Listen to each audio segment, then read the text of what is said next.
ভিড় হয়। আর এখানে আমি এসেছিলাম আমার নিজের নাম সই করে আই কার্ডটা, তারপরে এখান থেকে আমি আমার নাম সই করে আই কার্ড নিয়ে নিলাম, আই কার্ড, টিফিন, লাঞ্চের কুপন, এখানে সব কিছুরই ব্যবস্থা ছিল, তো সবটাই নিয়ে নিলাম। আর এখন দেখো আই কার্ডটাকে আমি পরেও নিয়েছি।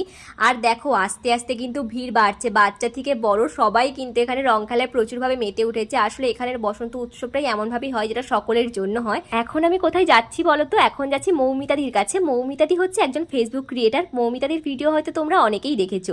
আমার সাথে মৌমিতাদির প্রায় 1.5 থেকে 2 বছর ধরে কথা হয়, কিন্তু আজ প্রথমবার সামনাসামনি দেখা হলো, সেই জন্য কিন্তু দুজন প্রচুর খুশি। আর দেখো যেহেতু হোলি, তো হোলিতে এসছে মানে ভূত তো করতেই হবে।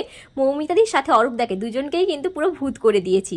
তারপরে আমরা মহিষাদল রাজবাড়ির অম্রকুঞ্জের চারিদিকটা একটু ঘুরে দেখছিলাম যে কত মানুষ এসছে, পরপর ভিড় বাড়ছে। আরও তোমরা দেখতে পাচ্ছ এখনই কি ভিড়, মানে এখন ওই 11টা 11:30 বাজবে হয়তো, কিন্তু প্রচুর ভিড় হয়ে গেছিলো। এরপরে যত বেলা বাড়বে আরও ভিড় হবে।